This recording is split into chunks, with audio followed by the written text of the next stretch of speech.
Welcome to the Geekcentric Podcast, and welcome to our spoiler-free review for Sentimental Value.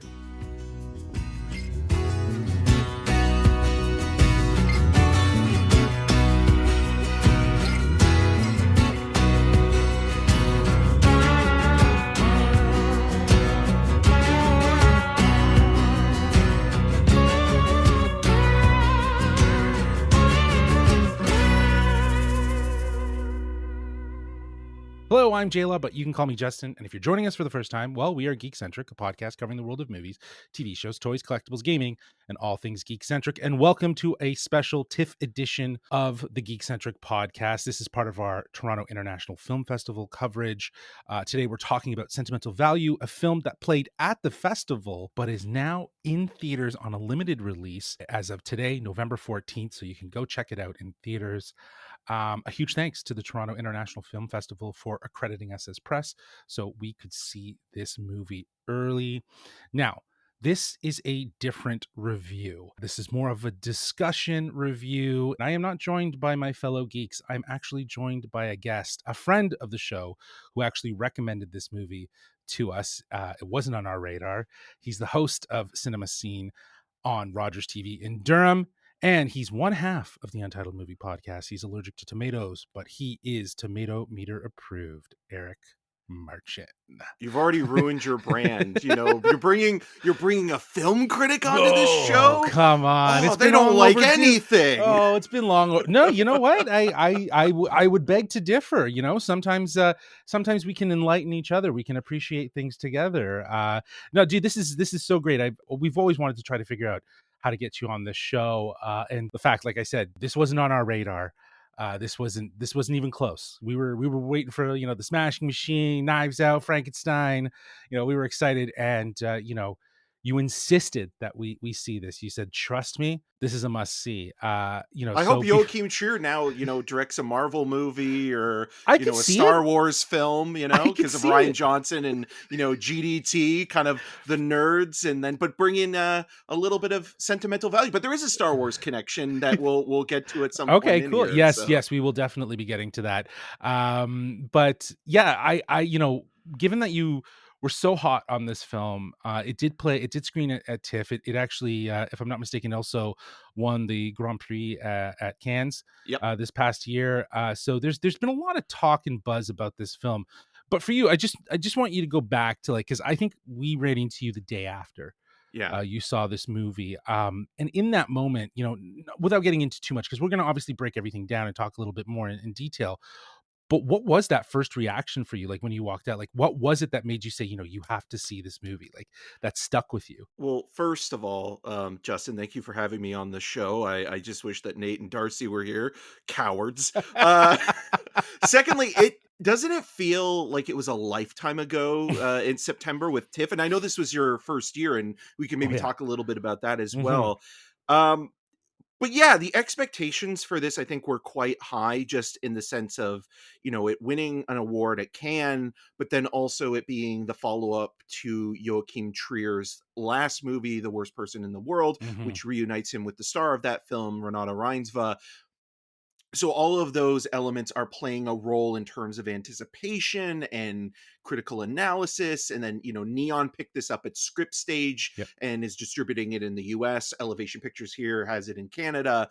So there's a lot going on there. And then when you hear Stellan Skarsgård join the film, and he's going to be playing this patriarch of the narrative, there's this gravitas that's brought into it. And so there are weighty expectations when it comes to it being sold to the fall festival crowd, and that it's kind of being reintroduced for awards consideration, critical lists, best of lists for the end of the year. We're talking about it now.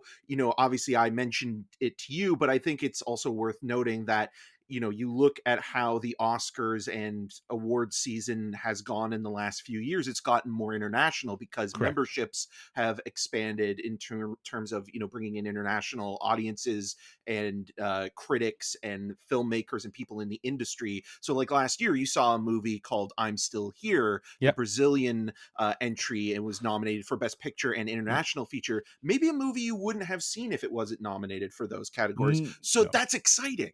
Yeah. Yeah, though that is, and that's what's really great, and that's why we're talking about this movie, and this is why I want to talk about this film. Is again, not just because you recommended it, but because it was probably the most different type of film for geek centric, and I use air quotes around that. Like we're lovers of all kinds of movies, but I think as you've pointed out, the brand itself of geek centric is very much synonymous with the superhero Disney and the sort of the extraordinary sort of vibrant storytelling on one end in the filmmaking world. So this was a movie that definitely stuck with us. This was our first film that we saw at TIFF. We stood outside in the piss pouring rain, torrential downpour, but we made it in. We made it in for the movie because it was a press and industry screening, and it was the first movie that we saw, and we all walked out of there feeling like that was the perfect film to kick off our first TIFF experience because it was obviously it's very deep, it's very emotional, it's meaningful, it's done with purpose, and that's what stuck with us is just that deliberate intention of everything that is in this film. And yeah, like I joked about it after too, but it is like quintessentially a European film. Having Oh, gone it to sure is. having gone to university and like studying film studies and learning about European cinema and the evolution of that from the neo-realist to the new wave, everything, the evolution of it throughout, and you can see how it is just, to me, that's one thing that stood out as what I genuinely loved about it and that stuck with me is just how much of a European film it is. It just felt like that. And not many people really understand what I mean when I say that. Like Darcy and I were just like, well, it's just film, I guess. But I'm like, no, but like European cinema has a very specific like language to it, from the way the camera's used, from the way the stories are told, and even the topical elements that exist within it. There's a sort of a correlation between that they all sort of share, but it's always this introspective, it's always this thoughtful perspective that you kind of walk out with. It leaves you asking the Emotions are question. internalized, Exactly. you mentioned international cinema, and I think obviously, Joachim Trier, this great Norwegian filmmaker, would be the first to say that he Mhm. owes a debt to Ingmar Bergman specifically in his movies in terms of how, you know, the repression of feelings and emotions, and whether they manifest in psychological manners like in Persona, or maybe, the Seventh Seal, where it's contemplating looking back at your life and wondering, like how much time you have left, and the idea of what fate is. And with something like this, it's more about having an existential crisis, but looking at it from the perspective of family and the foundation of family. And so, it is, to your point, very European, very, almost modest in a sense of the filmmaking. It's practical, but it's beautifully made. Every inch of the film feels calculated, but in a manner that is also effortless in a lot of ways. That, Yeah. like, Yeah. I think a lot of people could come into this and watch this and be like, oh, I could just do that. I could shoot in, this gorgeous Oslo home, and tell, Elle Fanning to walk in and look at a stool, or be emotionally moved by what Stellan Skarsgård's character, this film director, is saying. But, Trier makes it look easy. But I think what I find most fascinating about him as a filmmaker is that throughout his entire filmography, he's compassionate and curious about people that are complex and complicated, and some could say problematic, others could say aloof. I think he's interested in people enough to understand who they are and why they behave the way they do without judging them. And that's the key to this narrative and how it plays out, because, it's easy to say that this could be emotionally manipulative, which is fair. I think, you can come to that and look at it this way. But what I love about it, or how I felt about it anyways, is that you can lean into the emotions. It's not really telling you, to feel one way or another about a character, but it's making the characters within this narrative, especially Stellan Skarsgård's Gustav Borg, a very complicated, dynamic, charismatic, womanizing asshole who is estranged from his children, but also is struggling to try to connect to them in their adult lives. And Yeah. for that alone, you can, the movie's not trying to absolve his sins, but it is at least trying to explain why he is the way he is. And he's not completely bad, he's not completely good. He's a human being. Right. Yeah. It's absolutely true. Well, we should probably put the synopsis. I should put the synopsis in before we had this in-depth conversation, but I'm just going to do it now. I'm going to set the stage because I do want to get into breaking down sort of the elements of like the crafts, the craft of the movie, the performances, and diving a little bit more into those themes, especially on the level of how they connected with you personally. But yeah, let me just set this up with the synopsis. The winner of the Grand Prix at this year's Cannes Festival, Sentimental Value portrays the myriad repercussions of a once great filmmaker's effort to recapture his past glory. A man who's always prioritized his work, Gustav Borg, played by Stellan Skarsgård, is long estranged from his daughters. Nora, played by Renate Reinsve, a gifted stage actress, and the more grounded Agnes, played by Inga Ibsdotter Lilleaas, now immersed in family life years after performing in one of her father's most revered movies. He finds a surprising source of support after a Hollywood star, Rachel Kemp, played by Elle Fanning, discovers his film at a festival retrospective. As preparation for Gustav's new movie begins with Rachel in the role that Nora had rejected, the uniquely personal nature of this script, based on a tragedy that took place in the house that remains central to the Borg's lives, draws the family members together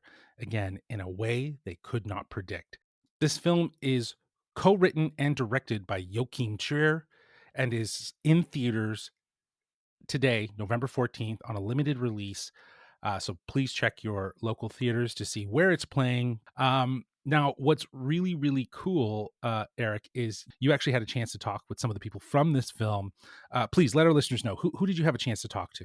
Yeah, so I was afforded an amazing opportunity to talk to Elle Fanning Hmm. and Stellan Skarsgård paired together, and then also two of the stars, and then you have the director and co-writer Joachim Trier Yep. with Renate Reinsve, who he's previously worked with on The Worst Person in the World, and Inga Ibsdotter Lilleaas, who plays the younger daughter Agnes, and she in the film plays a academic historian, where Hmm. that also plays a very pivotal role within that narrative. Hmm. Talking to the creatives is always a fascinating experience at TIFF, because usually it's either the first time they've ever talked about a movie, because it's either, the first time it's played a festival, or if in this case, like Cannes, this is the second time around, and they are really going into the press side of things and talking not just to a large group and having that kind of can interview, but they're actually going one on one. And Right. maybe this is the first time they've talked about it again with each other since, because Hmm. Cannes in May, and then coming into September and having those conversations. You do get a lot out of them in terms of just kind of seeing how they feel about it, but also because personally I was so affected by the film, it was hard. This year we got it, because this is where the geek centric aspect comes into play perfectly. Right. Because obviously Stellan Skarsgård was amazing in Andor season 1 and 2. Yes. Yeah. Season 2 in particular, there's an episode. Can we spoil this? Is this a point where we can? Absolutely. It's Okay. all out. It's all out. We'll just do the disclosure anyway. Spoilers for Andor season 2. If you have not seen it, leave now and come back after. You've been warned. You've been warned. When Stellan Skarsgård's character is on his deathbed, and Elizabeth Dulop is basically mourning him in the way that it is, this kind of father-daughter relationship, which Hmm. also is fascinating to consider that he's in two I know. prominent father-daughter estranged Strange. Yeah. relationship, Yeah. a more conventional quote Yeah. unquote drama with sentimental value, and Hmm. a sci-fi series that actually takes some really exciting creative and bold leaps Hmm. with narrative storytelling, but also character development. And so I was emotional then, and for some strange reason, I was projecting onto Stellan the whole time. But talking to all of them, you could understand that they were all coming from this place that this is about the characters and how people feel and also interact with each other, and how anxiety and stress and depression and all of our faults are the imperfections in life are what makes us who we are. And that opening sequence of the movie where we have this amazing prologue that has a voiceover and it talks about that family home that I was mentioning. And I know it's a cliched thing to say, but it is a character within the film. Yeah. When we get that sort of story onto itself about the Borg family, but also, the house and how it's seen certain things play out through time, that tells you everything you need to know about what it's like being a child of divorce. That's an important part of the narrative that lays the table, that tells you everything about, the relationships of these characters and how will kind of come full circle in a way.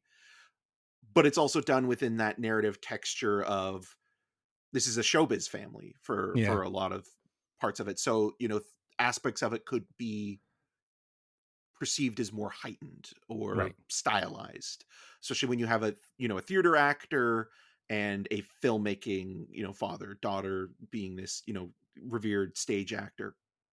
And so that is fraught with miscommunication and resentment and anger and trying to reconcile in a way. But then also you have that being explored within the context of the family history, and so that's where you get to learn a lot more about Gustav as well. So there's so much going on in this film that it's almost hard to kind of like contextualize it into Sure. even like a review like this. But even talking to you now and as I'm just rambling on, um it makes you realize how, even though this is so specific to these characters and this moment in time, that it can speak to other people. And I think when you're able to watch a movie, whether it be Andor season 2 or whether it be Sentimental Value, it doesn't matter the level or the pedigree of what it is. But if a movie gets to you emotionally and speaks to you on that plane, those are the films you hold on to. Those are the series you hold on to. Those are the things that you want to further deepen your own humanity, or at least understand how you feel about the world. And you feel as though for me personally, this is something I felt as though it was speaking to me. And that's something you have to really cherish. And, you know, you can talk to other people that maybe didn't have that same um, connection towards it. And that's okay. But there's like a sense of like when you get that, it's not very often. So you really are so grateful for that opportunity. Yeah, absolutely. Yeah. I think, I saw the interviews that you did with the cast and the filmmaker, and I think that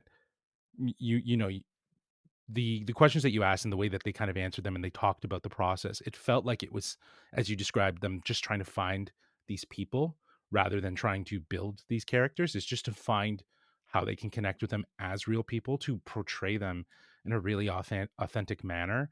And I think that really connects back to the whole craft of this film, and just how it all comes together, with the performances. But before we start talking a little bit more about like some of those performances, for me, when it comes to the craft, the thing that I'm always really intrigued with is just the camera, right? The cinematography. You brought up the opening sequence with the monologue and the house. And honestly, the sort of longing shots of this space, and the way this monologue helps to tell the story about this house as a character, and what the things that have happened and the people that have lived in it, and describes the house as a person, while we're having these very, and I know it's in the name, I'm going to say it, but very sentimental shots of this house that allow it to just kind of like live there and just kind of occupy the frame. It was so thoughtful, and it was such a beautiful poetic way of telling the story of a house, while also just being so emotionally connected with it through the lens and through the camera. And that would find its way of obviously being sort of the visual language throughout the film, is that cinematography, is these beautiful locked off shots where things just kind of happen in the frame and will come in and out, and you're just like this voyeur in this world. But then there's things that would demand motion and movement and tracking, and the energy is entirely different. So the choice of cinematography. And again, we say, I said this before, it's a very European film, it's a very European cinema. So these longing shots, these things, this desire to want to let things live on the camera a little bit more, and that goes in hand with editing, allowing those things to extend and bleed into scenes and maybe just kind of linger. It all felt really, it felt really, again, what I had mentioned at the top, intentional and purposeful, and not necessarily just trying for the sake of trying. And then you couple that with excellent writing, for this story. It's interesting. I wonder, you asked a really interesting question, and it was about the improvisation, the jazz of the performances, and Joachim Trier is really known for that too, as yeah, a director. He, because just to quickly mention as well, because the voiceover narration in the film, we never see the character who is talking. It's a correct, disembodied voice yeah, for the sequences that are used interstitially.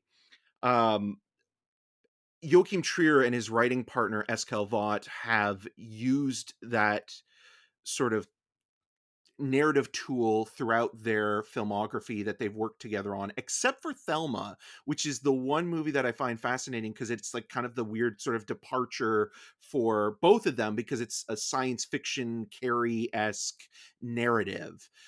But with this, it kind of adds this almost ghostly quality to it, where it feels like the film, we've watched, Steven Soderbergh's Presence earlier this year. There's another really wonderful movie called Sound of Falling.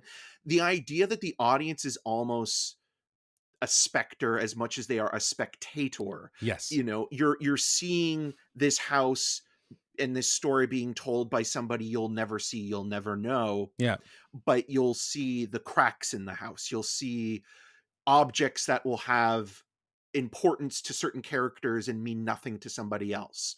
All of these things are playing such a pivotal role in that opening sequence. And to your point with the cinematography as well, it's shot on film.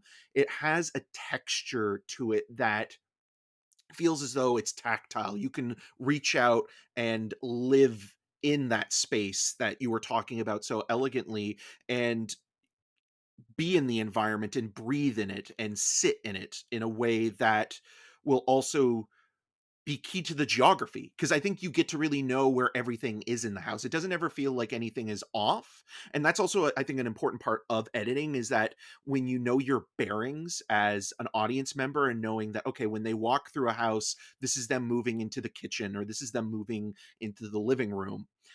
Joachim Trier knows how to direct actors. He knows how to, block a scene. He knows the mise en scène of it all. But it's really refreshing when you can spend so much time in a location, and then you yourself understand the bearings and hmm, understand where you're going and where you're moving within that space. yeah, yeah, exactly. And I think Joachim Trier is definitely, he has his own, like, his own way of telling his stories. And I think his, as you mentioned, like that improvisation that he's working with these actors. And I think Stellan in your interview described it best. It's the in between moments. It's the emotions. It's understanding when things aren't being said. What is the character feeling that he is more, Joachim's more interested in? And that makes sense, because the words are the words, and they're going to navigate the story, and they're going to obviously fuel a little bit of those emotions. But it's those in between moments. It's when there's silences there, and you need to see these things kind of unfold. Renata, who played Nora, she also just, the way she kind of has these moments, um where she's just like, her face says it all, her eyes say it all. You know what I mean? And that sort of, that lingering anxiety, and you could feel like she's getting very tight, and Even the way you're yeah, just doing that now, it's like yeah, that's the in between. That's the exactly, subtext where you feel that yourself, that exactly, and it makes anxiety you, of yeah, breath, or the frustration or the mhm, pensiveness. mhm, Just that opening scene where we're introduced to her, right before going on stage, and mhm, how it moments it's played for laughs, but it's never making fun of somebody with mental health issues either, Right. which is really important Yeah, because this yeah. movie, like we're talking about this movie in a very almost dour way. It's Yeah. also very funny at It's times. oh no, it's unexpectedly funny. It's again, I'm gonna say it. It's gonna be the buzz thing of thing. It's European funny. Do you know what I mean? Like it's European funny, bro. It's you know what I mean? Like the fact that they like she's going through a mental breakdown and she wants to like just kiss and make out with someone to like forget her situation. Like it just feels like that sort of that right amount of like naughty joke. You know what I mean? That makes it, you know what I mean? That kind of sits in that wheelhouse. But no, continue. Yes, I totally get what you're saying. Yeah, and you know, you mention it and we'll talk about it more when we get into the performances, but I think another word that's really important here is process. Hmm. You know, this is a movie about process. I mean, the Hmm. whole film really actually could be looked upon in terms of Elle Fanning's Hmm. character, because the idea of an American actor that's being brought into this world, not only in terms of, you know, not having with a language barrier, but also somebody that's not familiar with the family, and then becoming this surrogate daughter, you know, Rachel Kemp, Elle Fanning's character, Hmm. becoming this surrogate daughter to Stellan Skarsgård, and Stellan Skarsgård almost this transactional relationship of, you know, this actor that sees a retrospective of Gustav's work and is completely moved by it, but then also wants to work with him and sees this opportunity to do so. And Gustav writes a script that he wants his own daughter to star in because it's the only way that he feels that he can communicate with her in a kind of, you know, safe space, but also in one that is in a neutral territory where they can actually have a conversation, because obviously their relationship is strained to Hmm. be, you know, polite about it. But Yeah. you can see like the narrative, the way it almost plays out in a way, it's almost like Stellan Skarsgård becomes King Lear and his three daughters in this Interesting. narrative here, where it's like you have, instead of like two, you know, two of the daughters aren't, you know, doting on him. It's more so resentment and anger, with one of them, with Agnes being almost more diplomatic and trying to be the bridge between Nora and Gustav, and trying to kind of navigate things and keep things kind of at a um you know, a respectable kind of, like, we don't want to burn bridges because this is the only person we have left in our lives. That's, Exactly. Yeah. you know, our mom is gone now, because that's another important part of it, is that the story begins also with a funeral and the loss of, you know, Nora and Agnes's mother, and how the house goes back to Gustav. And so it's him wanting to shoot at that house and also kind of intruding on Nora and Agnes's lives, and not having really been integral or there when Yeah. they needed him. And that's Yeah. also another point of where, like, children of divorce, especially in very messy situations, will understand that anger, and they'll understand that confusion and heartbreak in ways that I think Joachim Trier and Eskelvat really, they strike a nerve so hard that it's almost like you can't breathe. Yeah. It feels like they're putting themselves or people that they know or Yeah. things that they've gone through in their own lives in this to kind of talk about these things. And I think that that's another thing that we can kind of talk about when we get to themes. You know, before we move on, was there anything about the craft of this film, anything that really stood out to you? No, did you find anything else in that you'd Yeah, notice? I mean, we talked a little bit about the production design in terms of the Yeah. house and the location, and Yeah. that being essential to the story. And you know, like, I think, talking about the script just for a second, like, there are these little details that tell you so much about character relationships that are a shorthand, that are both, that could have been almost played for like a sitcom kind of way, but they never do. And that's also very European, where like sometimes it can kind of pull back from being maybe too goofy. But like, I look at it, for example, um you know, Agnes's husband in the film is supportive and kind, but the relationship between Agnes's husband and Gustav is really not there whatsoever, to the point where anytime they talk to each other, it's just basically like, you know, giving a kind of nod, or like a, you know, like, I guess we got to be in the same room together kind of thing. But that tells you everything you need to know about how that relationship is, and or how, you know, maybe Gustav at one time, when Agnes was starting to date this guy, was disapproving of him for whatever reason, or felt that maybe, you know, because because you learn in the story that Agnes was the young actor in the film that Rachel Kemp, um, has fallen in love with this movie. And, Gustav, not that he is disappointed in what Agnes has her career where she's decided to go, but you get a sense when they're having a conversation that, oh, it's like, maybe if you stuck with acting, you could have also been like your sister and done this as well, and kept this as a family business, because she's the one that's kind of followed her own path. Yes, And she's deviated from what father would want, right? Yeah. exactly. And Mhm. her being an academic historian, that's a really great job. And that also is a job that will connect that character to her grandparents and her great grandparents. And Mhm. she then also starts to understand Gustav more. And we understand through her Mhm. all the things that Gustav has experienced as a person. And let me tell you, Gustav is no picnic when it comes to like how he treats Nora. Sometimes he's very dismissive of anything doing to do with mental health, but also her job. Mhm. He's a womanizer. He's also very charismatic, but he can make you feel as though you're larger than life, and also as small as a mouse. And so when you watch Sounds like that, showbiz. it does. It Yeah. is. There's Yeah. no Sounds like business like show Hollywood. business. Yeah, And it yeah. doesn't matter if it's in California or if it's in Oslo, Yeah, it exactly. it's all a part of the process. And that's also, I think, another really important thing is that this movie, is very playful and shrewd with how it talks about contemporary filmmaking. The Yeah. idea of Gustav's film being picked up by Netflix and them kind of making fun of Netflix for not only, not releasing films theatrically, but also Gustav not realizing that his film will be relegated onto a To streaming streaming. service and Yeah, probably I know. never see, like, unless somebody's intentionally looking for it, they probably won't watch it. But then, like, even like the process of, and film critics have been a little bit frustrated with this as of late, where you've seen a lot of influencers and TikTok people kind of making their way into the junket hemisphere. And you're now starting to see some of those results where, people are wasting talent's time and doing weird bits that just are infuriating. And to hear, you know, Stellan Skarsgård in one moment call an interviewer a fucking TikTok troll. Beautiful. Just Yeah.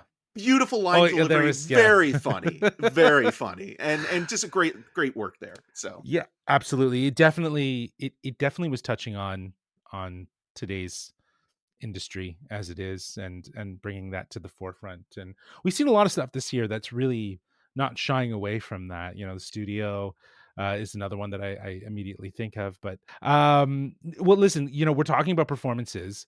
Like, the other part of this film that has really carried the strength and that sort of, the what sticks with us in terms of this movie.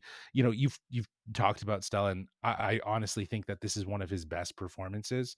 If it couldn't get any better than his performance on Andor, this is definitely it. And I think I could see him being nominated for an Oscar for it. Will he win it is the big question. But well, um also category placement. I mean, that's a whole sure. conversation we can get into, Is he because some best people are, supporting? Is or he is best he supporting? lead? Is he lead, right? And then if Yeah. he's lead and he's up against, a Chalamet, who knows? I don't know, He'll right? Like, he'll be placed in supporting here. yeah, I He'll think so. his biggest competition will most likely be Sean Penn for one Okay. battle after another. Yes, that's true. But that's category fraud has always been a point of conversation and contention for a lot of people talking about awards and the Sure. industry as a whole. But I believe he will be campaigning for supporting actor, and Okay.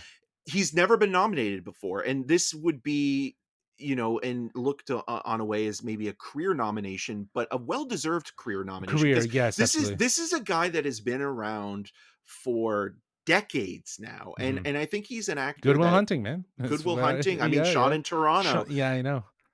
Deep Blue Sea. I mean, the Mhm. only thing that this movie and Andor are missing is a scene where his arm gets bitten off by a shark, you know?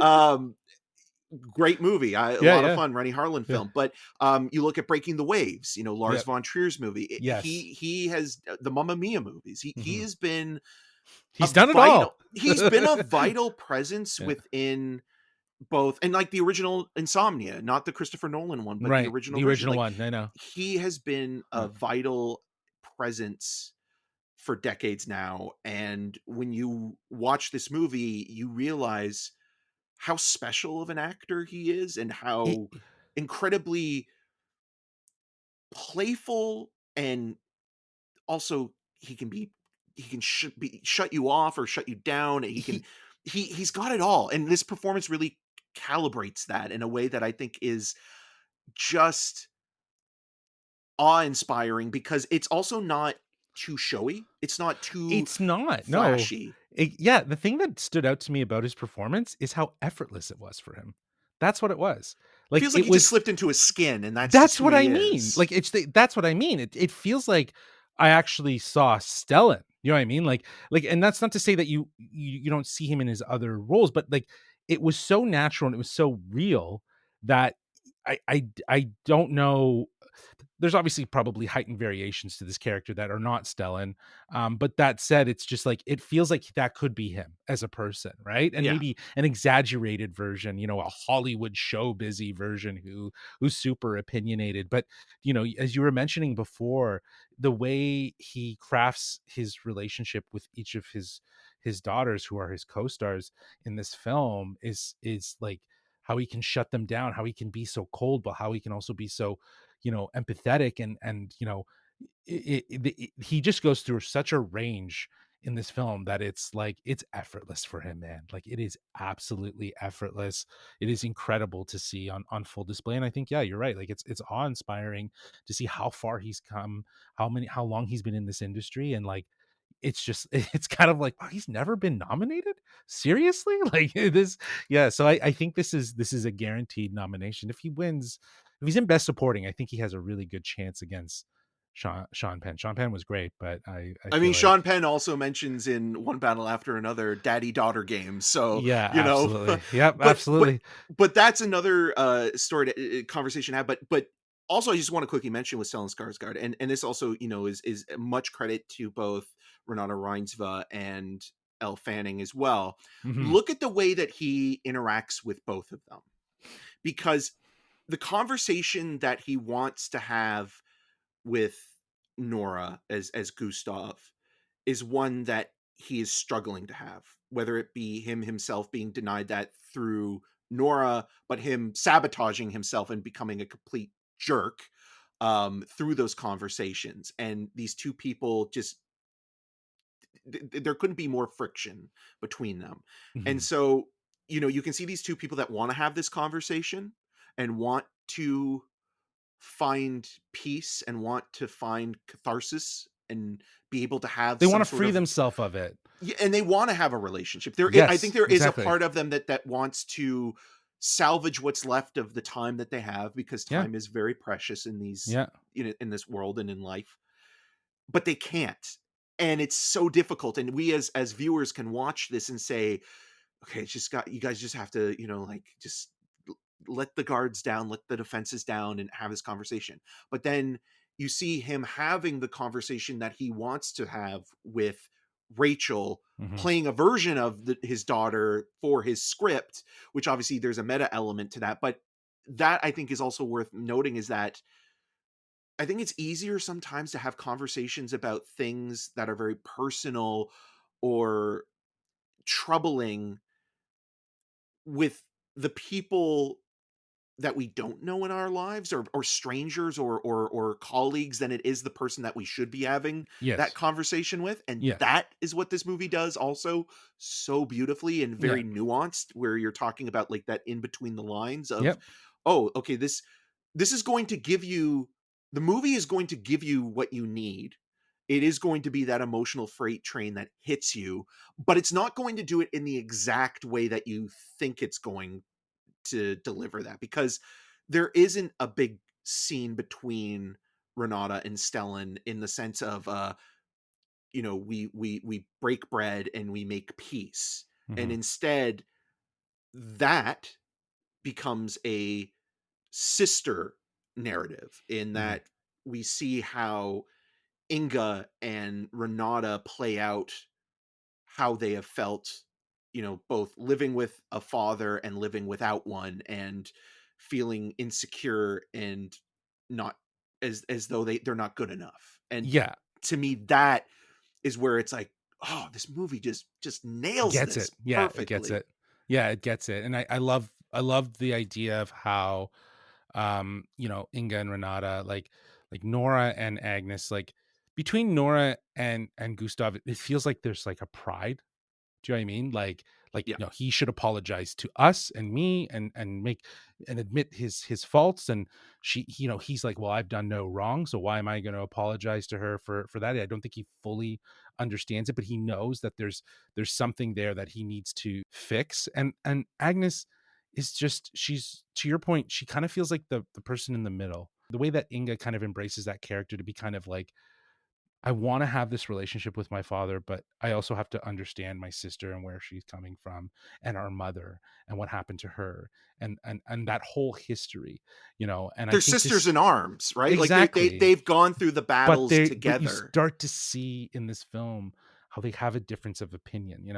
Nora is very cold, and just feels, I think like you said, she wants to, throughout this film, really kind of figure out how to have that conversation, but she can't.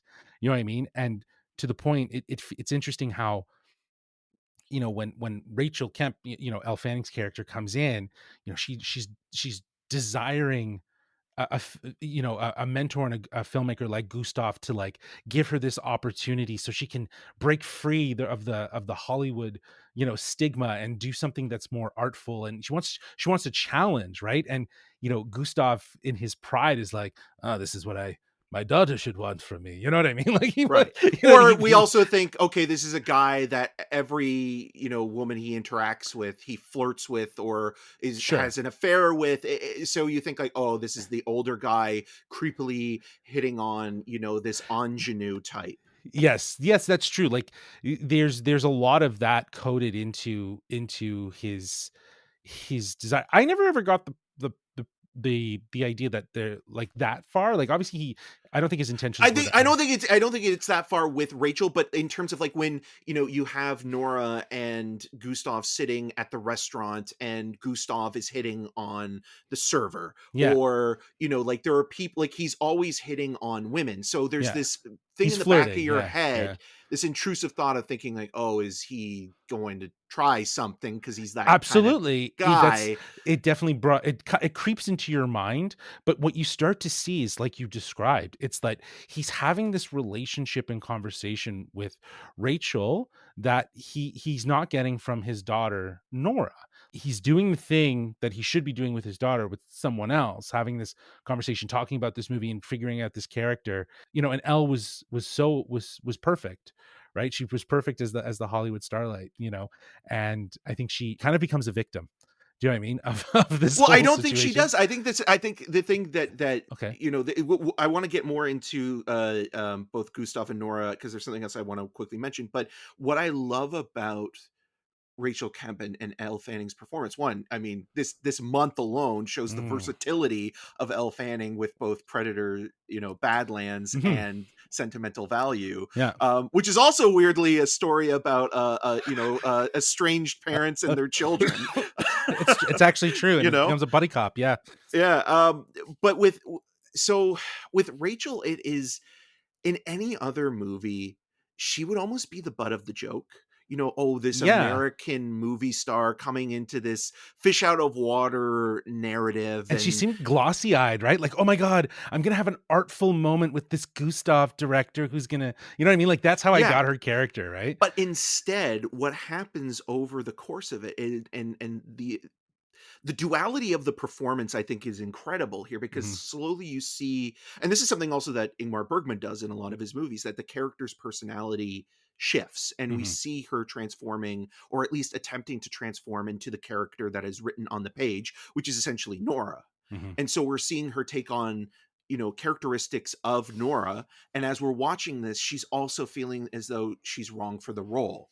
mhm. That is a huge vulnerable moment for any actor to have That's to true, admit to actually. themselves Yeah. or to other people that they're not right for the part.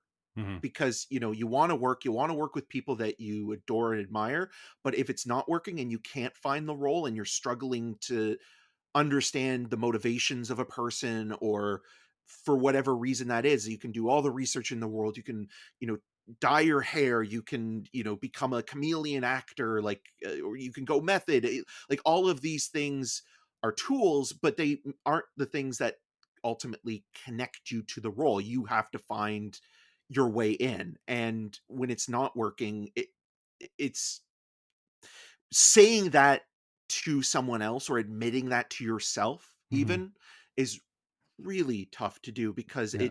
it means that you have failed, or that Yeah. you are admitting defeat, and that failure and rejection, like in this story, is Mhm. such an important thing to not be ashamed of, but to just have that dialogue and to Mhm. say, like, Gustav, I don't think this is working. And when you have a moment like that in the film, Rachel's, her as a character becomes fully realized, and like, I love the scene between her and Renata, and like, even in that moment, like, that there's amazing like moment, it's even in the trailer, where like, like, Nora says to Rachel that, like, my dad's a good filmmaker, like, he is a good director, like, she like even Gustav won't say that he likes he doesn't like theater, he doesn't have the time for it. Yeah. At least, like, Nora is saying to Rachel, "Hey, like, I have problems with my dad, but that's between me and him, and like, Mhm. I would never say that he's a bad filmmaker, because I think he's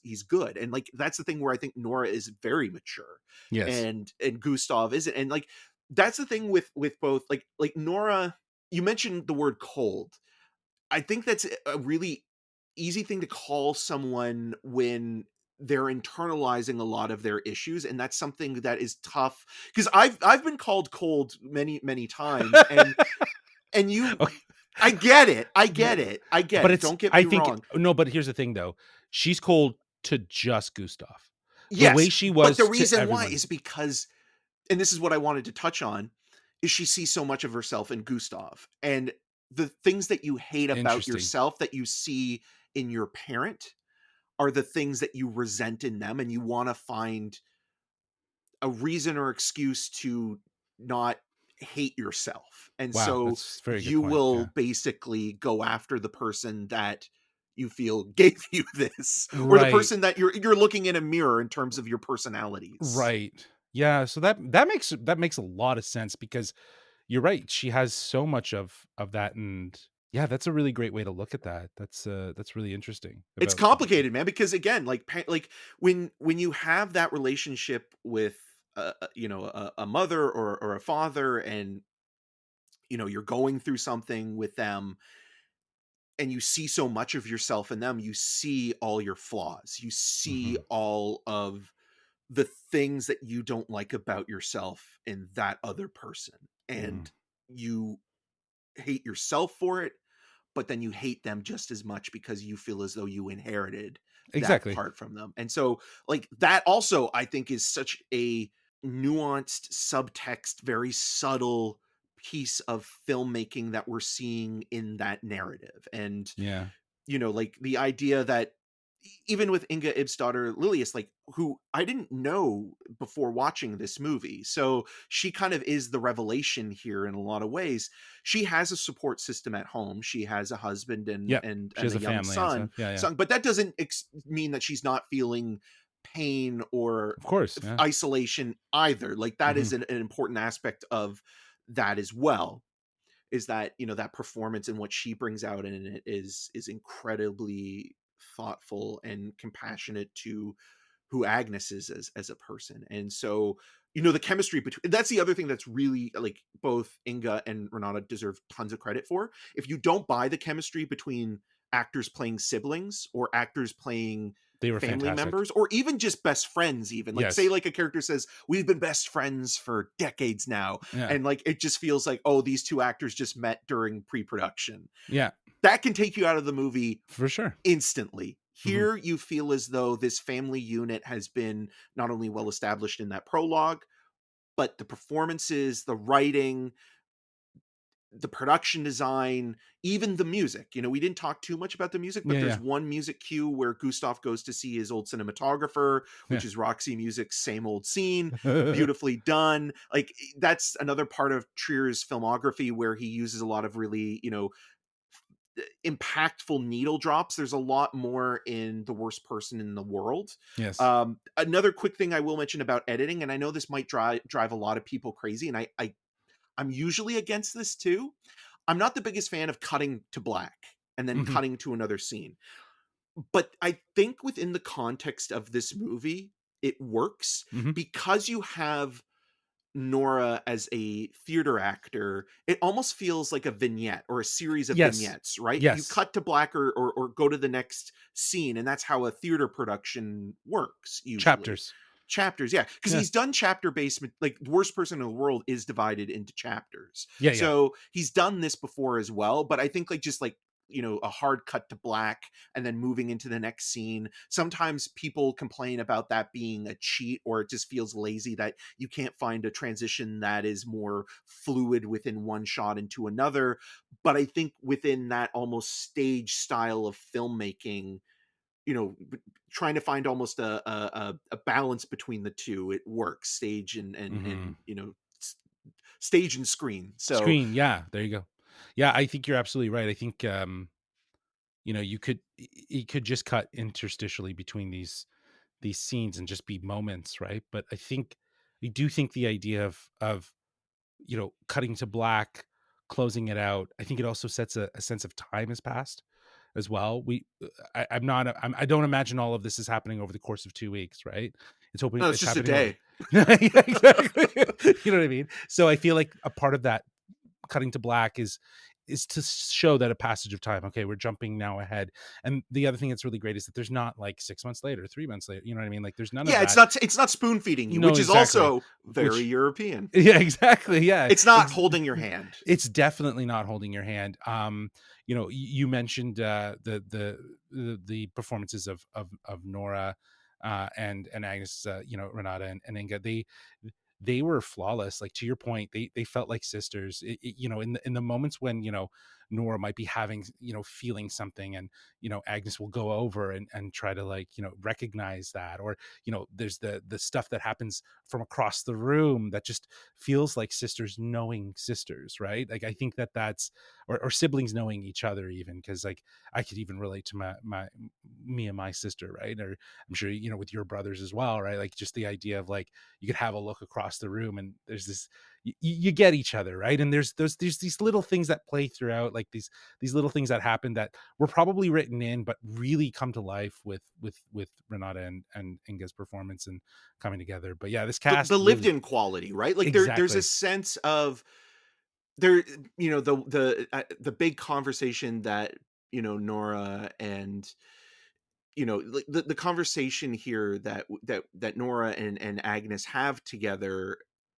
when Nora says it's like, why aren't you as fucked up as me? Like that to me says so much, not about Nora being selfish, but feeling is like, I'm really happy you made it out of this. Like how can I not, like, I feel stuck, and like that's the thing that is, you feel stuck in a period of time, whether it be like you're a kid again reliving your, the trauma of divorce, or you're stuck in, mental health issues, or you're stuck in a moment that you just don't know how to find that breakthrough, and you Exactly. look at everybody else around you and their lives moving on as though everything is okay, and that they'll be able to, like even the relationship she has, with a married man who's played by a regular Joachim Trier actor who's in all of his movies for the most part, Anders Danielson Lee, like Mhm.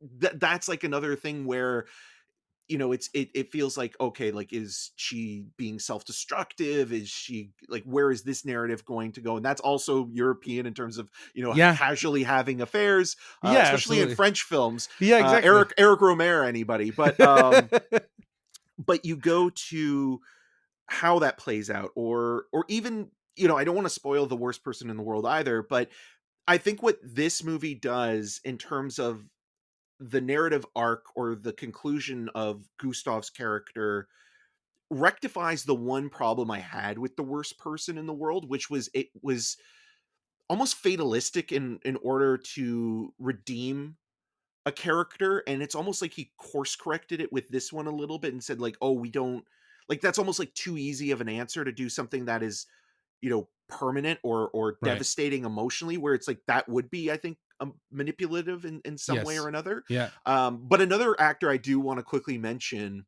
that I think is also worth noting here is Jasper Christensen.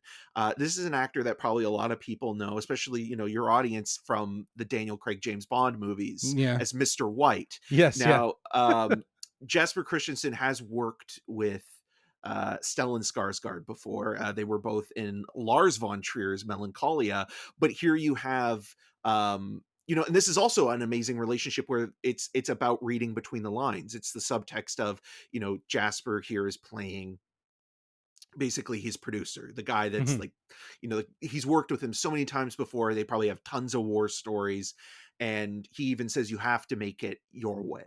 You have to do it your way. You can't you know you can't compromise. You have to be true to you. You have to be authentic. And like that little moment when they're sitting down and having that conversation, it just also feels like, okay, these guys, like, obviously they're both like top tier actors and they've been doing this forever and they know how to play this scene Hmm. and they know how to play opposite each other. But it just feels like the characters themselves have had this entire life experience that we've never seen on screen, and they bring that into that moment. So, like when you have a great cast that's obviously, there's nobody in this movie that's a weak link, No. or there's no, like, you would think like, oh, Elle Fanning's going to be that one where it's like, oh, we're trying to get, the Predator Badlands fans Right. to see Sentimental Value, which, hey, please give it a shot. And I vice honestly versa think to so. Sentimental Yeah. Value fans, go and see Predator Badlands because it's actually Yeah. pretty good. Yeah. Um, but it's like, oh, we're doing this to get like, name recognition for North Yeah. American audiences, and that can backfire. Well, that could, yeah, they could have gone with Sydney Sweeney. You know what I mean? Like that's some name Yeah, recognition, right? You know what I mean? yeah, yeah. They could have picked a variety of other people. I think Elle Fanning was the perfect choice for it. But to your point, this movie, from the writing and the direction and all the other things that we were talking about off the top, to right into the other half of what carries this film are these performances. And to your point, there's not a bad performance in this film. I think it was all outstanding, and you see that the collective cast believed their characters.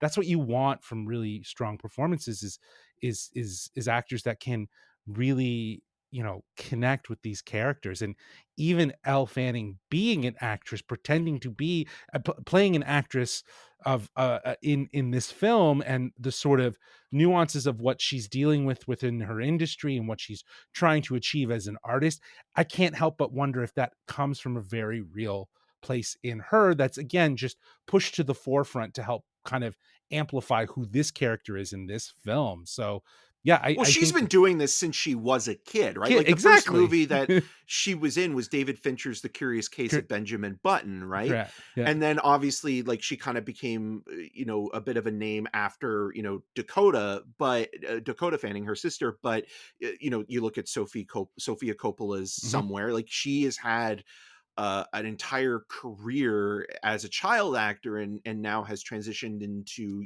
She's becoming perfect. a full grown Yeah. adult. And so and yeah, and just like you look at this performance and you look at the duality of how she's playing a role within a role, and then also what she's doing in Predator Badlands as Thea and Tessa, and how those characters are also, there's an She's interesting Yeah, that's so true. duality to them. It's actually um really interesting when you draw but the then even comparison. but then even like thinking about the idea of like, you know, Renate Reinsve and Elle Fanning have a conversation together, and then Mhm. Elle Fanning as Thea and Tessa having a conversation Yeah. together, and just like how, like, again, like they're not the same movie, but there is some symmetry That's within weird. both That's of really those strange. films. That's really strange that we can create that parallel, and it actually makes a lot of sense.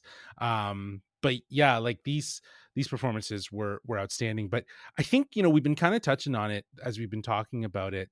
You know, there's a lot of themes and emotional pieces to this film that really do connect with audiences, and I think will connect with audiences on all different levels. And I think for you, and you've kind of been talking about it, this really hit home for you on a personal level.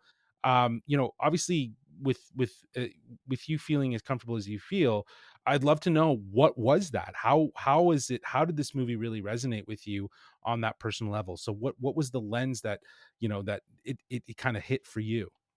Well, you know, it's one of those things where this is also like playing into the conversation we've had, where earlier this year, my dad was diagnosed with a terminal cancer, bile duct cancer, and he's at the end of his life now. And I'm also a child of divorce, and so are my two brothers. And we, it was not amicable when my mom and dad split in '99. And actually, there's a sad story about how Star Wars Episode One: The Phantom Menace is involved with No. that. It all comes back to Star Wars in some way or another. But Uh, it's one of those things where, like, talking to you or talking to my Untitled Movie Podcast co-host and best friend Matt Rohrbeck and other people, I've found some sort of comfort in that. And then also, I think, and this is probably just of the process of grief and trying to put things into perspective and understand that this is happening and this is going on, is that when I was watching, this, and I mentioned that one episode of Andor as well, mhm. I just saw so much of my dad in Stellan, specifically in terms of, the kind of guy that maybe the person that you both revere, but also there's a relationship there, a complication there that keeps you at an arm's length, and you feel like it never really, it just never got to the place that you wanted it to be. I've been saying this a lot, and this is where like, I felt as though when my dad and my mom divorced, I'm happy that they did ultimately, because I think they're in better places, with their significant others now. And like, I would never want them to get back together. But Mhm. there was a feeling as though I was mourning my dad when the divorce happened, is that he wasn't going to be the dad that I wanted. He wasn't going to be the person that um you know was there. And the one thing that we did have in common, that we connected together with, was movies. Like, a lot of the stuff where a lot of the foundation of what I love about film is through him. Like, whether it be the first time I saw John Carpenter's The Thing and thinking like, oh, I'm getting to see something that's gross and amazing before I should be. And also something that was, at that point still, and obviously it is a cult classic, but I think more people now have come to you know uh, reappraise that movie.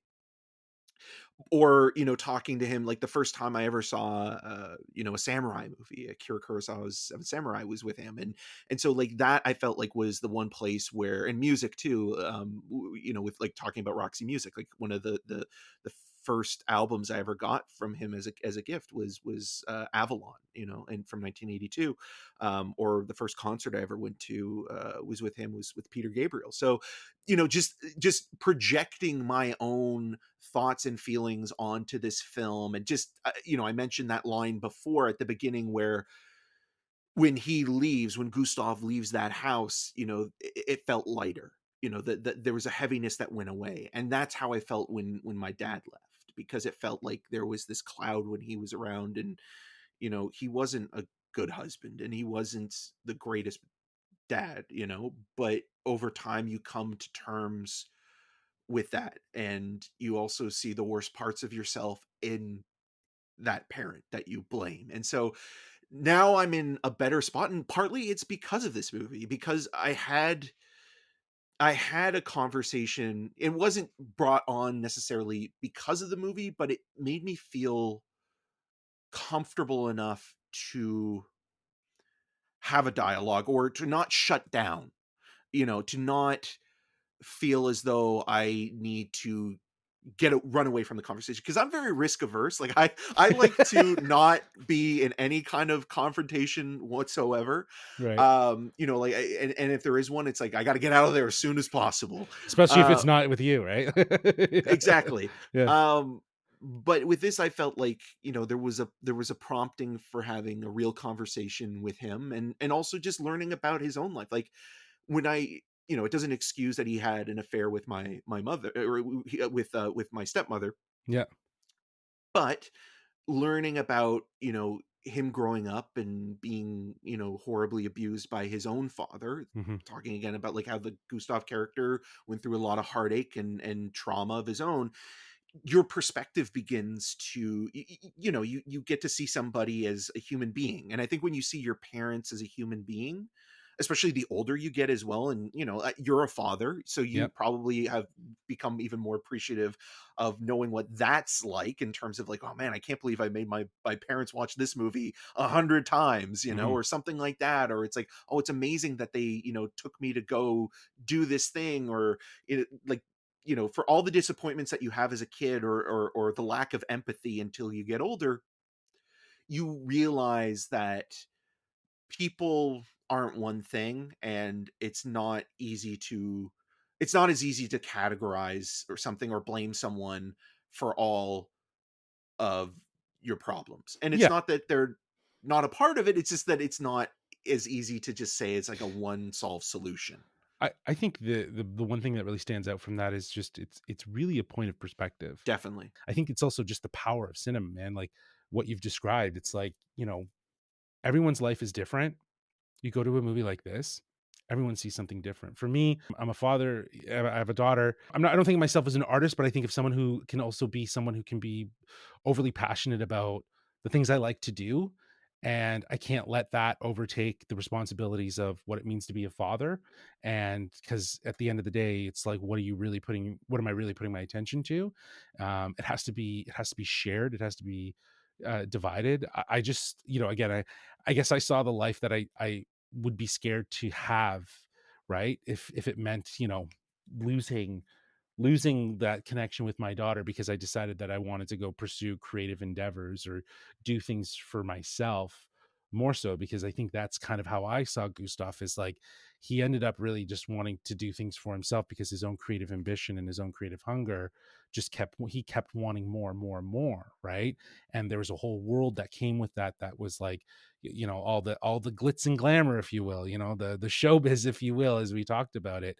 And I definitely am not in any way wanting to be popular or famous, but I, doing Geekcentric and doing all of these sort of things, I do feel, you know, I get a sense of joy and excitement out of doing things like this, like talking about the films and or interviewing people or doing other sort of things. So I'll push the boundaries of like, I want to go do this, I want to go do this. And there's only so much you can really do before you have to say I can't, because this is more of a responsibility. It's So addictive, right? Like it it's is it is a addictive. bit of a drug where it also gives you confidence in yourself. But that's another thing that I think is really important that you mentioned there, just in terms of like, I have made the choice. I do not want children. I have a Yeah. wonderful nephew. I love him to death. Yeah. He's 4. When he's 10, I will give him copies of The Piano Teacher and Irreversible, You gotta like give in him the this Thing movie. though too. You Yeah, gotta give him John that'll be Carpenter's. next year. He's turning 5 next year, so that'll be next year. But no, because like I think the other thing that Gustav does worry a little bit about, but he does, like you could consider him running away cowardice, or immature or irresponsible, and there is that part of him. But there is another part where it's almost like they're doing it because there's like this is a generational thing as well, Correct. where like I know with like my dad, like part of the thing was like, well, I provided for you, like I My child parents support, the all that same kind of thing. stuff, Yeah, yeah, right? yeah. Like money was a driving factor in Always is. being responsible. But Always is. also the feeling as though, and this is why I don't want children. One, because I did a seasonal job at Toys R Us for 2 Christmases, and let me tell you, you as a parent, good luck to you, sir. Good luck. But no, it's just like you don't want to mess somebody up with your shit. Absolutely. I And that's the agree. thing that Yeah. scares me most about even Ivor. Like, not that like I'm his uncle, so it's not like I could just like, "Hey, here, Connor, here you go." But there's like a sense of like, oh, it's like you don't want like the stuff that messed you up, or the stuff that like your parents messed you up with, Hmm. you pass it down to that next generation, and you feel I like agree. even worse for doing that. And that's the thing I think that scares me most. And that's like you being a parent, it's like, oh my God, it's like you are a brave, thoughtful, kind, compassionate human being, but it's It probably is, like but impossible no, to but the not feel that way at it is. times. It's not. It's what I fear the most. We just transitioned her to preschool.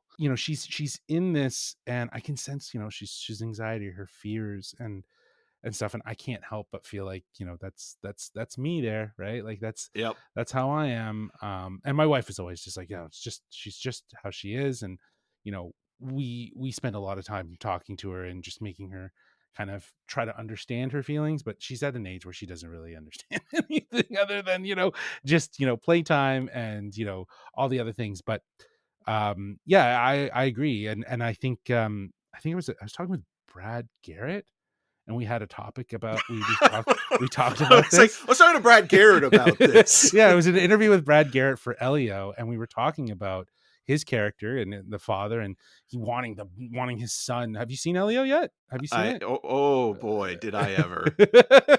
But I liked how, again, this sort of the thing where the father's kind of, forcing his image and his what he wants his son to be.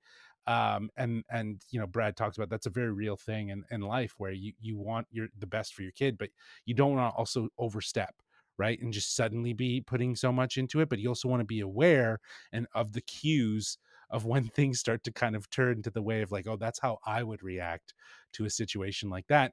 What did you want in that moment that you didn't have? Well, maybe be that for her. And I think that was like something that kind of like stuck with me. It's like understanding what I didn't have in those moments that maybe I could be. So I honestly think like I had a lot of fears and concerns with when we were just talking about having a kid. It was just like, am I going to be a good dad? I don't think I'm a great dad. I think I'm doing the best that I But who can. is the best dad? Who That's is what the I'm best saying, parent? There though. is no definition. There's And no that's why I definition love of this that. movie, and why I love Yeah. having this conversation that's been brought Yeah. out about it. Is like the parenting, there's no there's no book on it, as you know this, and like there are tons of books on it that tell you this is the best way to do Yeah. it, but there is no like exact way. You're figuring things out as you go along, and you're going to make a ton of mistakes, and there are going to be regrets that you'll live with for probably the rest of your life. Yeah. But like you're just doing the best you can. And I think like when you get older, you see these things, you do really appreciate the fact, because there is a point when you're young, I'd say anywhere between, like, say, when you become more conscientious, or you're able to retain core memories, that you see your parents as these flawless, indestructible protectors that know everything. They're your source for everything in life. They're the resource for everything that you have. And, they're the best, and they still are in a lot of ways, but they're Yeah. also still people, and they're Yeah. still, That facade will messed kind of, up. yeah, exactly. You start to They understand. Yeah. Yeah, and Yeah. they have, they were dealing with shit with their parents, and Uh-huh. they were also figuring out who they wanted to be. And, like, there's a generation that I think, is doesn't go to therapy and probably needs help. And, Yes. Yeah. like, there are people that are regretting.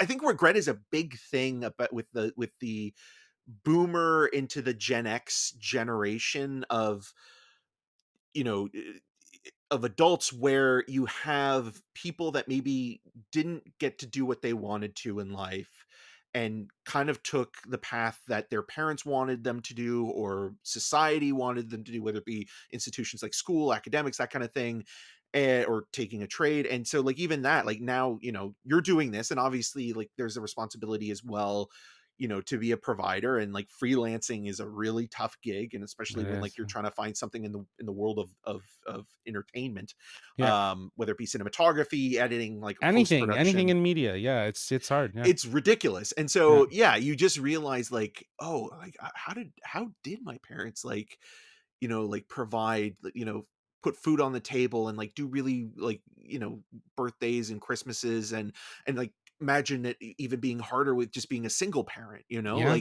Yeah. so there's a lot of factors in life that I think a movie like this, when we're having a conversation, makes you realize that it's not easy and there's going to be a lot of sort of collateral damage, Absolutely. and it's almost how you navigate it as an adult, like when you kind of begin to start figuring things out, because like I think you can be as lost in your 60s and 70s as you are in your 20s or 30s. Like even now, like I thought at this point in my life, I things would like click. Like when I was like a teenager, I always thought Yeah. like there would be a point in life where like an on switch is pressed and things work Right. out, or like not work out. And like, this is like, you get everything you want, but like, you understand things better, or things like work because you do the work and they pay off. That's not really how it works. No, absolutely. It's yeah, I think I've heard a lot more people talk about this idea of life of just being like anytime you want control and you think you're in control, you're never in control. And I think Also that very that's European. exactly. Exactly. And I think there's so much about this movie that you can relate to, just on the other side, talking about collateral damage, talking about a good partner. The daughters are obviously thinking, but like also understanding the relationship that you have with your wife, with your partner when you're doing these things, and the importance that that has as in terms of like just, the give or take of it all. I think that was the initial damage, and the collateral damage is obviously the domino effect of what had happened after that separation and that divorce, and for better and for worse, obviously for both sides. But the idea that communication is always key for these things, and that's what we're really talking about with the film like Sentimental Value. It is really about talking, what I mean, about really getting to the core of things in a way of sincerity, you know what I mean, and actually like coming from a really real place. Did you give this movie a score? I wanted to know if you gave it a Yeah, I mean, star. so this is the thing where it's like, I no longer do star ratings on Letterbox, but I Right. do letter grade ratings Yeah. for Rogers, just because Yep. it's a way to kind of sum things up. So I gave it an A+, because Nice. it had that effect on me in Mhm. terms of, the personal, and in the richness within the texture and the narrative storytelling. Um, yeah, it's just one of those movies where it's like, this is the kind of thing that I really look for in filmmaking, where, it's both academic and, analytical, but there's also a humanity to the storytelling. And there, Yeah. the movie becomes alive. You know what I'm Yeah. saying? Yeah, Where yeah, like the yeah, film yeah. becomes like something that's almost like a living, breathing organism. Yeah. And the film feels like this beating heart. And, obviously the heart is a muscle and it doesn't have any thoughts of its own. But like the sense of that there's Experience though. it is an experience. And that's Yeah. the thing that makes this movie, I think, really special. Yeah. And also just like thinking about this as an awards film, and even having a conversation with you about it, which has been wonderful. Like this has been an amazing conversation, because I feel like even like with this, like we could talk, even more about, where this falls into international cinema, or, Oh, we're for getting there. awards and We're stuff like getting that. there. We're gonna get But there in a sec. there is a sense of, you know, longing and regret and all of these feelings that aren't Mhm. said, as we were talking about before, Yeah. because it's easy to articulate these things and tell people how someone is feeling, for a character, but it's another thing to show them. And Mhm. I always believe in showing and not telling. Exactly. And that is what this movie does so beautifully. And obviously, like this year at Cannes, like the Jafar Pahani movie was amazing. It was just an accident and deserved the Palme d'Or. But this also would have been worthy of that award as well. And moving into award season, like it probably will be a Best Picture nominee. And what excites me about that, and this is where awards are silly in general, they don't Right. change the movie in any No, way, no, no, you no. know, but maybe it will get more people to watch the It film, will. you It know. will. It will. I think it will. Yeah, we do star ratings. I give this one a 5 out of 5. I think even just with like the very European pacing and the very longness of the movie, I do think some things probably ran a bit too long, but Yeah. also understand that it was in the nature of for the story, and it was more about it was less about what was being said and more about, as you were saying, what was being shown. And for me, I always appreciate that. And to me, like, I know it sounds like as like a very I guess standard sort of thing to say about festival films, but this is the best example of a film festival film I have ever seen in my life. Sentimental Value. It's European, it's longing, it's as you said, it's academic, it's insightful though, it's emotional. It has so many different layers to it, and one of the biggest pieces of it is that it's just so human. And I think that that's what I really took away from it. And like you said, it's a movie that likes to show, not tell, and that's exactly what Nate said. It's a movie, it's a movie that you do, or you are meant to really sit with it and feel things because of what's being shown and not what's being told, and not what's being said to you, and not what's being spoon fed to you, or your hand being held to walk you through these things. You're meant to feel them. So yeah, I think that that's what you want from good cinema. And maybe that actual, like, that outside of the MCU Hollywood, big sort of thing. This is a film, and it's on its own right, and it's a excellent example of an experience. And I agree with you. I think that this is going to get some love at the awards this year. I also think the other one that you mentioned there, it's what was it? It Was was it? just an accident. It was just an accident. Is going to be a I think it's going to be an interesting year for foreign films in a lot in a big way. And Well, Neon in particular. So the American distributor of this has also, it was just an accident. They had Sentimental Value going into the festival. They mhm. bought it was an acquisition title, but they bought Jafar Panahi's movie during the festival. But if TIFF you or during can can. cans? Okay. So if you look at a lot of the nominees or the films that are in competition that have been Mhm. submitted for, each country, Neon, I don't think it will happen, but Neon could have all 5 of the slots for the Oscars this year. So you have other films like Park Chan-wook's No Other I Choice. know. You have The Secret Agent with Wagner Moura.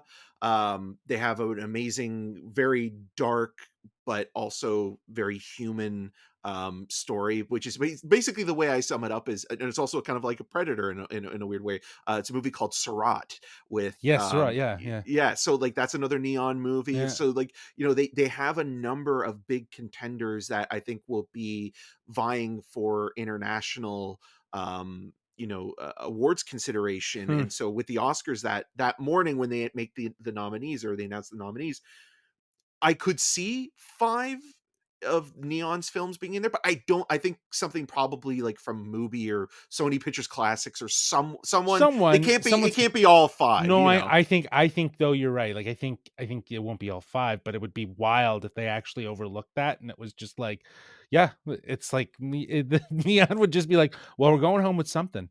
Well, I mean, Uh, they already have though, because that's the thing with Neon with exactly. Cannes now, right? Yeah. Because they've won 6 Palme d'Ors in a row, It's which insane. It's they own insane. Cannes. Yeah, exactly. And they're obviously on, because didn't they also don't they also own Honora? Wasn't that Yep, best picture in one? Yeah, yep. one cleaned house last year. Parasite. Wow, okay. So Neon has just been killing it. But you know what? I want to know from your perspective, like, do you think though it's going to be the film that would be both nominated for foreign and best picture at the Oscars? Yes. Yeah, Okay. absolutely. All And I right. think like that's going to be a great conversation to have, and I'm sure, like when the time comes and the nominations come out, because I think I think the front runners right now, and it's only, Mhm. November 13th, but just looking at statistics and how people are Mhm. having conversations, you have Chloe Zhao's Hamnet, which has won the Yeah. People's Choice Award at TIFF, but then TIFF, yeah. also has been winning regional awards at festivals this fall, and has, really captivated, has become a crowd pleaser, which is a weird thing to say because of Mhm. how sad the material is, but it is kind of shaping up to be a battle between that movie and, as mentioned previously, Paul Thomas Anderson's One One Battle battle After after Another, another. where, Paul Thomas Anderson's narrative here is that he's never won an Oscar, has been nominated 11 times now. And so with that, it's like, okay, maybe this is him being, And it's he has one time of the to it's the anoint most him. poignant stories of, like, it's very poignant given what's going on in the States, and, the Academy always loves that, Yeah, and no, it absolutely. I hits mean, hits home. this year, there have been a number of those movies, whether it be Eddington or Yeah, Begonia, Begonia, yeah. and One Battle After Another. And it is fascinating that he took the Thomas Pynchon novel Vineland, and that was set during, like the early '90s, coming out of the Reaganomics and the collapse of society through capitalism, and then updated it to now. And when you do something like that, you also run the risk of being dated. But like One Battle After Another feels as prescient and as timely as any social media post that's being posted right now, or any conversation we're having about politics or economic issues, whether it be immigration, like all of these things. So that's a big one to contend with as well. And another movie that I think is just a wonderful film that usually would be overlooked because it's a genre movie is Sinners, is Ryan Coogler's Sinners. I Like it's think a it's gonna get nominated. I think it's gonna be in there for Yeah, sure. It's now this is going to be a test for Sinners though, because I think it's a Best Picture nominee for sure. I think Ryan Coogler is pretty much in there for directing as well. yeah, Pay attention to the acting categories. yeah, If Michael B. Jordan gets nominated, that's a sign of strength. If we see someone like Miles Catton or Delroy Lindo nominated in yeah, supporting, yeah, that will show you that the movie is really beloved. And that's also like, yeah. I think it's going to be nominated for a lot of below the line categories. I think it's gonna get a lot of technical cinematography. Cinematography, yeah. I think it could win, in all Yeah. honesty. I think it, in my mind, like, cinematography is like my category. So I think it's gonna probably be between One Battle After the Other. Actually, there's probably a couple other ones on that list. I think One Battle After the Other has another is going to have serious contention in the cinematography, but I Yeah. also think Don't forget Train Dreams though. For yeah, I cinematography, that know, is that's a what I was saying. beautiful Yeah, movie. But I do yeah, think at this point, like Sinners is, and it's also and shot on Sinners, film. So yeah, like there's, and I think like Ryan Coogler and the narrative of pushing that movie, especially earlier this year back in April, yeah. was the different formats, right? Like they Mhm. made it a point to talk about how you can watch Sinners, or the different ways you can watch Sinners, whether it be in 70 millimeter IMAX at Vaughn or, Yeah. and I think Well, it's become a whole cinematography is, strategy now with, like, yeah, with because these the films, so Brutalist kind of yep. kicked that door open, and One Battle After Another did that as well with the, the VistaVision. But I think that is a point of narrative conversation with, like, okay, Sinners, like people are paying attention to the aesthetic of the film, right? Right. Like the visual is such an important part of it. And there are images in Sinners that are gorgeous. Like I keep thinking Stunning. about that one. I think it's like a telephone pole, like a pole that has like the cross look, but Yeah. it's kind of crooked. Like Crooked, yeah. things like that are incredible. Yeah. Sentimental Value is one that is going to be interesting because I don't think it'll get nominated for cinematography, even though it No. deserves it. But it's Yeah. not flashy. It's not No. Yeah. telling you it's shot on film. It's just No, kind of like it's I could see doing getting it. nominated for editing, though. I could see it Yeah, getting nominated for yeah. editing in that regard, but, It's uh, surgical in comparison. And again, I love yeah. Sinners. I'm not saying like Sinners Yeah. doesn't deserve it, but Sinners is more upfront and bold about it being shot on film, about the look of the movie. And the same thing with One Battle After Another. Like people love movies, and this is the same thing with score, like the most. I always say this on the podcast, is that people will respond to your thing when you give the most. You give the biggest performance. You give the most score. You put sound everywhere in a Mhm. movie. People aren't as engaged with subtlety or nuance or surgical precision, in which like you place things when they need to be, or you use silence, or Mhm. you pick stillness in a Mhm. shot. And so those things can be overlooked, or be like, again, talking about like how easy that can be done.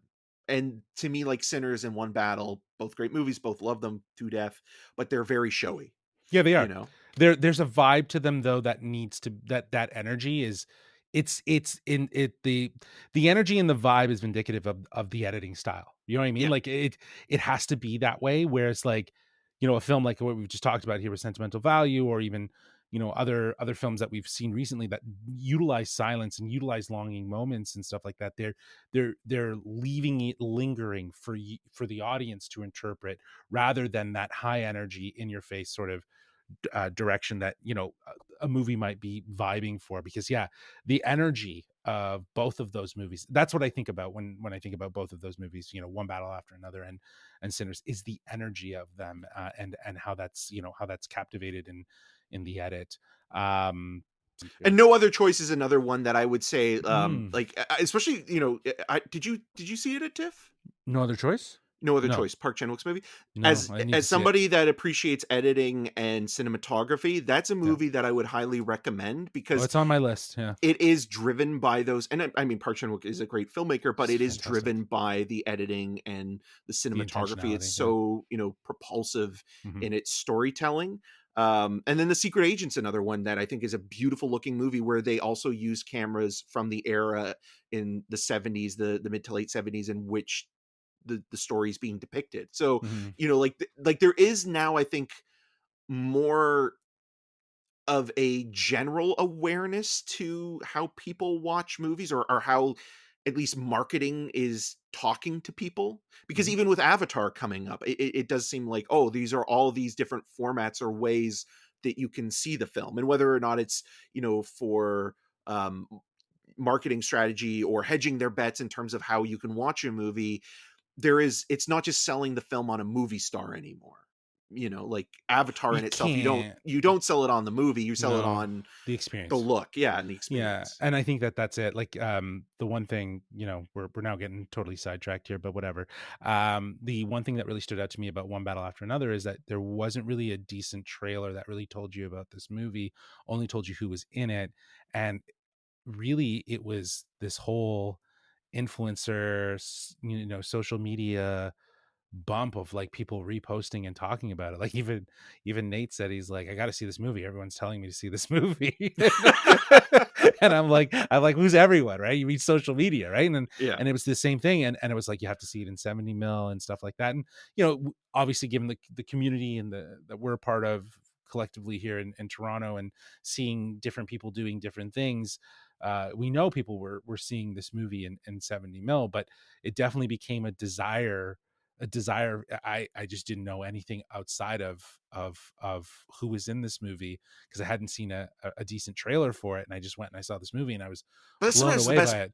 that's way to that's the do it, best right? that is the best part. And actually, and I don't know if you're going to like what I'm going to say next, but I was like, it kind of is interesting how they tried this strategy of less on the marketing of trailers and relying on word of mouth through influencers and other people to kind of say, like, go see this movie. It actually kind of proved a point that there's a bit of there's a marketing strategy in just doing that without having to rely on actually cutting a trailer together, You right? it's shut it's your mouth. No, and I have to make this clear. I don't have anything No, for against sure. an influencer as a person. Yeah, It's yeah. more so just in the way in which film critics are being kind of cut out within that conversation now, where it feels like, okay, like, somebody that is established and is doing this can't even get into a press screening now for a movie. That's Yeah, where I do have some umbrage there, and it's not even necessarily influencers fault, it's more so it's how the the studios. It's the studio, studios. Yeah, yeah. it takes priority on For things. sure. It's a perception thing. We've talked about this. We actually did that lovely episode on cinema scene, and we talked a lot about the sort of the nature of the business and how it's changed. And it's about the audiences, and how audiences connect with who's seeing these movies and how they want to go and experience it. And we've talked about that. And I think, yeah, you're absolutely right. I think it's a byproduct of where this industry is at this very moment, and how studios look at what critics can bring versus what influencers can bring, and the in the different pools And I think there's room for everybody. There Like, I think there is. is There room. I is. I also just think, like, maybe studios should just kind of do some background For sure, checks they on should terms of, should like, vet they should vet some people. They should understand who yeah, they're bringing in. I think they should also find, like, they shouldn't waste talent's time for a bit. You know, someone might have this brilliant idea of like, oh, this will hit so big, it'll go viral if we get this person to talk to this person. And I've seen it actually work really, really well. There's this one guy with a movie camera. He's really passionate about the process of filmmaking. Christopher Nolan, someone who's not passionate about social media, walks this guy through the process of like projecting his IMAX film when it was Oppenheimer was out.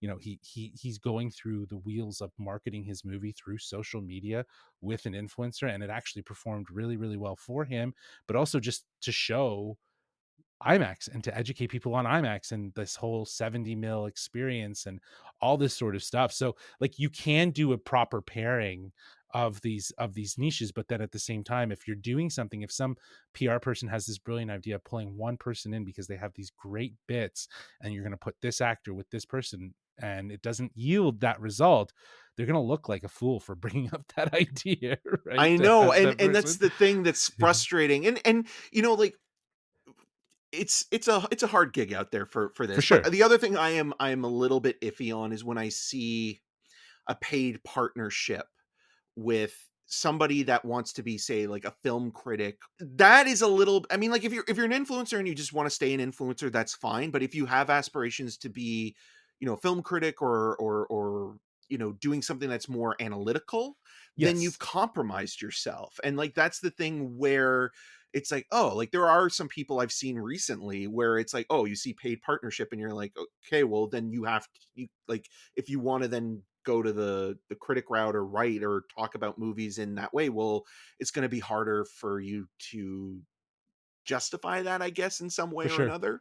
um yeah, and so, like, to your point, like, not that it's the exact same thing, but, like, you look at the success of something like Hot Ones, like, I'm not Mhm. saying that Sean Evans necessarily is an influencer, but at least, like, that But he's team doing creates journalistic real, read, right? Like he's yeah, like, doing. the questions are good, and Mhm. there are, smart influencers that have a passion for that thing. It's just, to your point, like, there was that one red carpet with Kingdom of the Planet of the Apes, with Owen Teague being Yeah, interviewed by a guy that was doing, like, a a weird, bit. like, a voice thing that you can't hear him, and that's the whole bit. And Yeah, it's like this, like, Owen Teague is a smart, and like, it has thoughtful things to say, and you just, like, are wasting his time. And it's like, whose fault is that? Is that the influencer, or is that the PR person? Is that the studio? And, like, that's the kind of stuff that is disheartening, I think, to people that put so much time and effort into that would put one question creating up a that would cr- actually, yeah, a career out of yeah, this.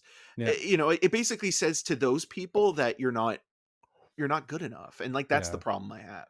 you Yeah, know I agree. I agree. I think it's again, we could probably talk more about that. Well, you know what? This is an extra long episode, so people have gotten a little more sauce on this yeah, on our topic here. So this is what happens when Darcy and Nate aren't around.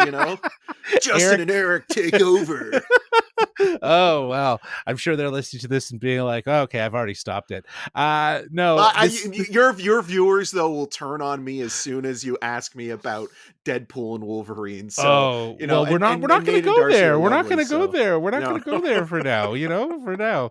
I'll be But I'll be the curmudgeon. well, listen, this has been an absolute delight though, Eric. This concludes our what was meant to be a review. This is a very unique episode. It's like an interview guest It review. felt like a It's very therapy different. session, Justin. I'm happy because it felt like we kind of resolved some things, and we figured out really your thoughts on the film. And this is why I wanted to have you on to talk about the film, is because your thoughts on it, you're obviously well versed in cinema. You know how to talk about and articulate your thoughts about it.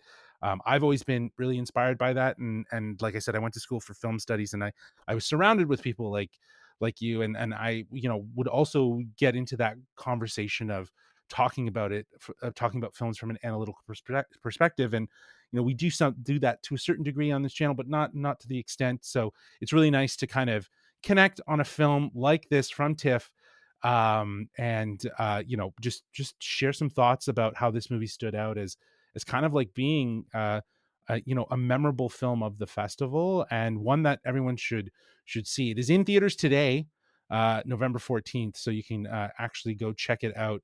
I think it's on a wide release at this point. Yeah, I think it came out limited in the US last week, and I still think it is gonna be rolling out, like, it's Mhm, not playing, like, for example, I live in Durham, mhm. it's not playing in Whitby as of yet, so Right, it probably will expand, as the weeks go on, and right. I know that, like, if you live in Toronto, Mhm. go check it TIFF. out I don't know if it's playing is it playing is it I playing thought at it TIFF or is was. it only Varsity?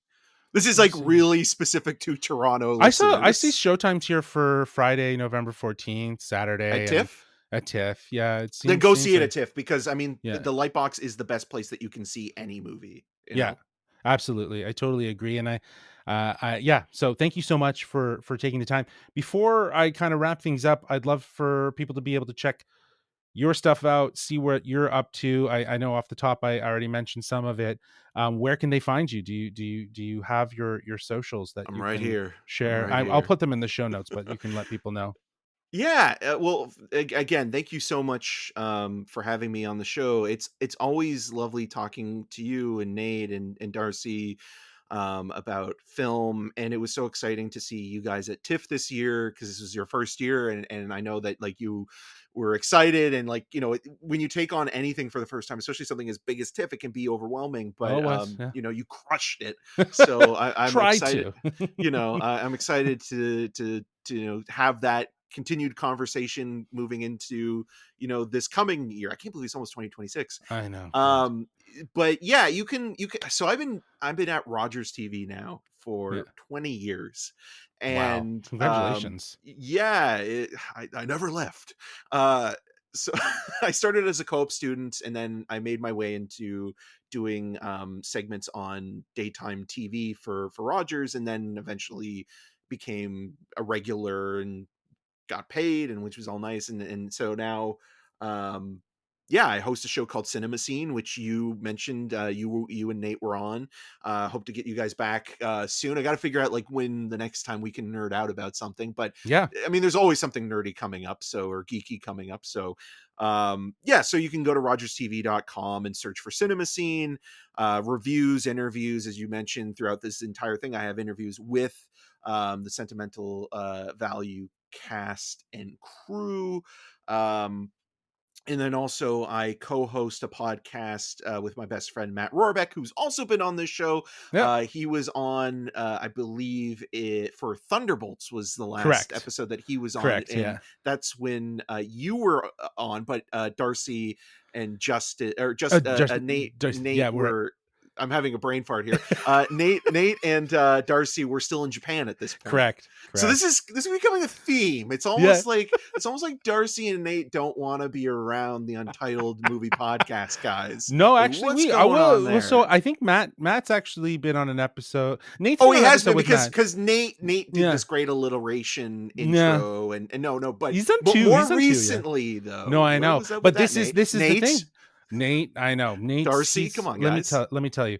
No, I'm actually I'll say this on air. I'm actually happy they weren't around. We had this very nice Yeah, one-on-one yeah, they can go therapeutic. and eat great food and be cool on Exactly. the They're other doing something side. on Eat Centric. I'm telling you right now. Phony Uh baloney, man. Let's do it, Dave Baloney. but yeah, this has been our review for Sentimental Value, review discussion, if you will, for Sentimental Value. A huge thanks again to the Toronto International Film Festival for giving us press badges so we could actually see this movie early. I know we're very late to dropping the review, but again, the conversation was meant to kind of be a bit more around reactionary to the movie. So go check it out. It is playing in theaters as of today, November 14th. As we said, you can go check it out at the TIFF Lightbox here in Toronto. And if you don't have a TIFF Lightbox near you, which you probably don't if you're not in Toronto, then you can check online. I'm sure the internet can tell you where you can see it, but it is one that you'll want to see before award seasons. If you enjoyed this episode and you want to let us know, well, you can reach out to us at wearegeekcentric@gmail.com. That's wearegeekcentric@gmail.com, or you can reach out to us on Twitter. because I still call it Twitter at GeekcentricYT, or on Instagram and TikTok at We Are Geekcentric. If you're looking for more of our TIFF coverage, it's all available on our podcast feeds. We have reviews out now for Nirvana, the band, the show, the movie.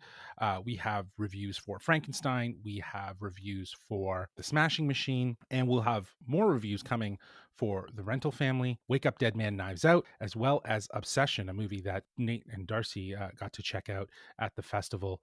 We also have our recap episode for TIFF, which is available on podcast feeds as well, where we just go through the array of things that we went through on our first experience at TIFF, which was one of the most memorable experiences. And as I mentioned before, we do have this new thing called Eat Centric, side project that we're starting. It's a little fun little thing that we're doing. Nate's taken that idea of from Japan, eating food and enjoying it and sharing it, and we're rolling it into a side project spin-off thing from Geek Centric, and we're having fun doing it. So you can follow us at We Are Eat Centric. Very clever. But we also have some stuff for December, which we'll be able to close out the year, and then it's 2026, like you just reminded me, and I'm like, holy hell, it's already So the much end to of do in so 2025. little time. I know, but you know what? Hey, we're doing it together. And Eric, thank you so much, man, for being on the show. It really Oh, means a lot. I'm so happy that we were pleasure, able to man. find an opportunity to talk and have some good banter there. This I will love it. sadly be your lowest rated show. Doesn't matter, man. You know what though? At the end of the day, and I'll just say this, it honestly, the listens are the listens. It's always just about these things being sort of like time capsules of things that happened in life, and that's what's beautiful about podcasts. So, sentimental value, it was sentimental, and I think we should Yes. share that with the world, right? And it'll appreciate over time. Awesome. All right, man, thank you so much. You're welcome. Really All right, appreciate it. peace, man.